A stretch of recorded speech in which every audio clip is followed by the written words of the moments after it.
అందరికీ నమస్కారం అండి.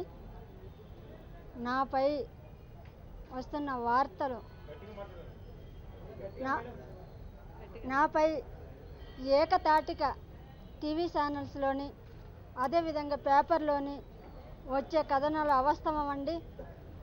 నేను ఎక్కడో మారుమూల గ్రామం నుంచి నాకు టిక్కెట్ ఇచ్చి గెలిపించి ఈ స్థాయిలో ఉన్నానంటే జగనన్న కారణం అండి. నేను వేరే పార్టీ మారే ఉద్దేశం నాకు లేదండి.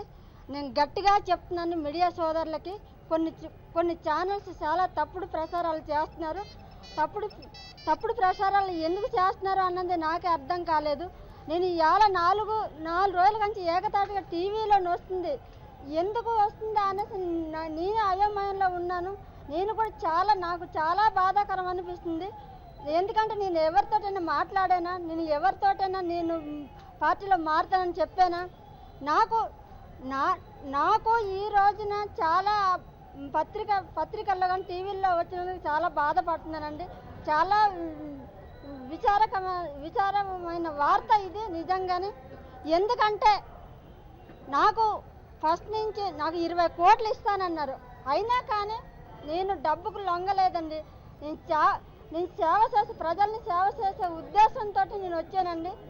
అయినా కానీ నా మీద నా నియోజకవర్గ ప్రజలు అలాగే కార్యకర్తలు అపారమైన నమ్మకంతో ఓట్లేసి గెలిపించి ఈ శాసనసభలకు పంపించడం జరిగిందండి.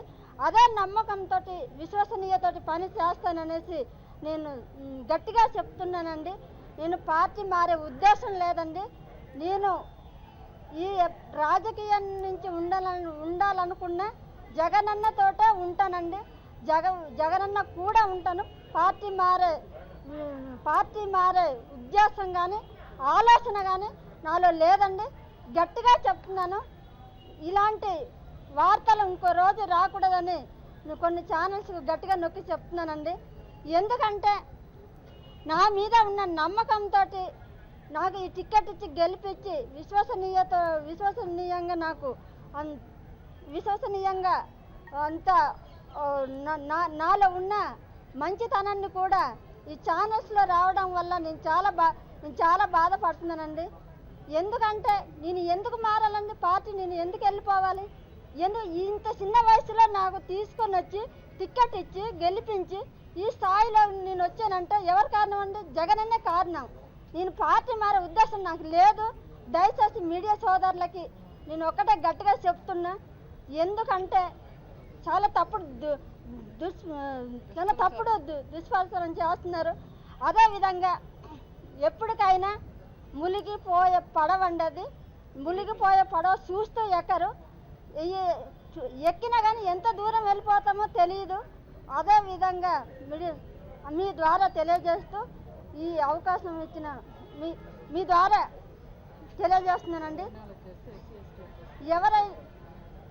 మీ ద్వారా తెలియజేస్తున్నాను. మా ప్రజలకి కానీ నా కాన్స్టిట్యూన్సీలో ఉన్న కార్యకర్తలు కానీ ధైర్యంగా ఉండండి. నేను పార్టీ మారే అవకాశం లేదు. మీ ద్వారాగా నేను తెలియజేస్తాను. అందరికీ నమస్కారం అండి.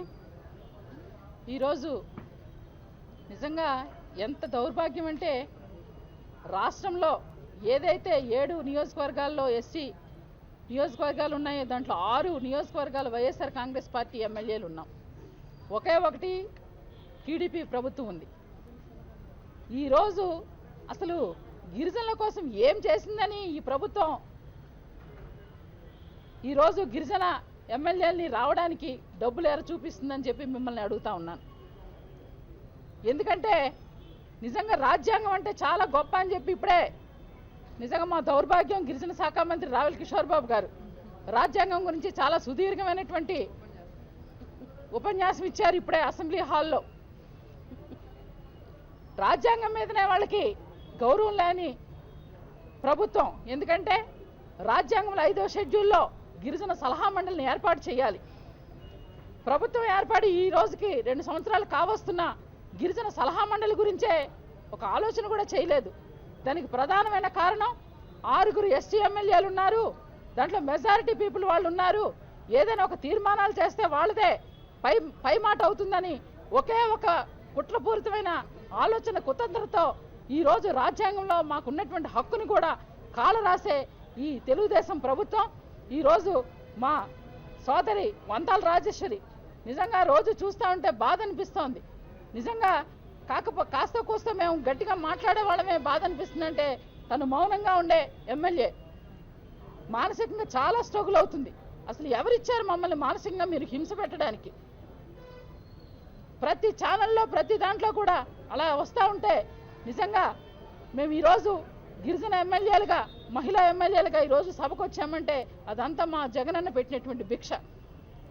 ఆయన ఈరోజు నిజంగా కొత్త ఎమ్మెల్యేలని కాదు, మారుమూల ప్రాంతాల నుంచి వచ్చినప్పటికీ మాకు సబ్జెక్టు పరంగా కూడా ఎంత మమ్మల్ని అన్ని కోణాల్లో అన్ని రంగాల్లో మేము ఆరితేరాలని మాకు ప్రోత్సహించి మాట్లాడే అవకాశాలు ఇచ్చి ఈరోజు రాష్ట్రం అంతా కూడా ఎక్కడికి వెళ్ళినా సరే నిజంగా అమ్మా మీరు కొత్త ఎమ్మెల్యేలైనా గిరిజన మహిళలైనా చాలా ధైర్యంగా మీడియా ముందు వచ్చి మాట్లాడుతున్నారు. నిజంగా చాలా సంతోషం అంటుంటే చాలా ఆనందంగా ఉంది. ఇవన్నీ ఎక్కడి నుంచి వచ్చిందంటే మా జగనన్న నాయకత్వంలోనే మాకు వచ్చాయి. మరి అలాంటిది ఈరోజు చంద్రబాబు నాయుడు గారి ప్రభుత్వం, ఇందాక మా సోదరు చెప్పారు మునిగిపోయి పడవ, ఆ పడవలోకి వెళ్ళి మేమేం సాధించాలి? వాళ్ళు కేవలం ఏంటంటే గిరిజన ప్రాంతాలంతా కూడా ఇప్పటికీ కూడా ప్రజలు ఎమ్మెల్యేలంతా వైఎస్ఆర్ కాంగ్రెస్ పార్టీలోనే ఉన్నారు.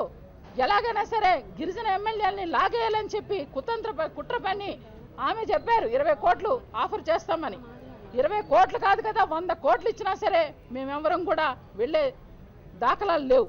ఎందుకంటే దయచేసి మిత్రులందరికీ కూడా మేము విన్నవించేది, ఏదైనా మీకు మా మీద మీకు ఆరోపణలున్నా అపోహలున్నా దయచేసి మమ్మల్ని కన్సల్ట్ చేయండి. ఈరోజు వంతాల రాజేశ్వరిని ఎవరూ వచ్చి అమ్మ మీ మీద ఇలాంటి అపోహలు వస్తున్నాయని ఎవరూ అడగలేనటువంటి పరిస్థితి. కానీ ఇష్టానుసారంగా మీరు రాస్తూ ఉంటే మా నియోజకవర్గ ప్రజలకి మా గిరిజనులకి మేము నమ్మకాన్ని కోల్పోయి వ్యక్తిగతంగా కూడా మేము డ్యామేజ్ అయ్యి రేపొద్దున రాజకీయ భవిష్యత్తును కూడా మటుమాయం చేయడానికి ఇటువంటి గాసిప్స్ వస్తున్నాయి. కనుక దయచేసి మిత్రులందరికీ మరొక్కసారి చెప్తున్నాం, దయచేసి ఏదైనా మా కన్సర్న్ లేకుండా మీరు చెప్పడం కూడా అవాస్తవాలు. ఇప్పుడే మా సోదరి రాజేశ్వరి గారు చెప్పినట్టుగా ఎట్టి పరిస్థితిలో మేము ఆ టీడీపీ ప్రభుత్వానికి అసలు మామూలుగానే ఆ ప్రభుత్వం అంటే మాకు గిట్టదు, గిరిజనులు ఎవరికీ గిట్టదు. ఎందుకంటే చంద్రబాబు నాయుడు చేసినటువంటి అకృత్యాలు, ఆ పార్టీ గతంలో గిరిజనులకు ఎటువంటి అభివృద్ధి కార్యక్రమాలు చేయలేదు. దీన్ని బట్టే గిరిజనులంతా కూడా ఈరోజు చంద్రబాబు నాయుడు ప్రభుత్వాన్ని మేము దూరం పెట్టున్నాం. దాన్ని దృష్టిలో పెట్టుకొని రాబోయే కాలంలో కూడా మా మీద ఇటువంటి అపోహలు గ్యాసిప్స్ రాకుండా చూడాలని చెప్పి మిమ్మల్ని అందరినీ మరొక్కసారి కోరుకుంటున్నాం. ధన్యవాదాలు.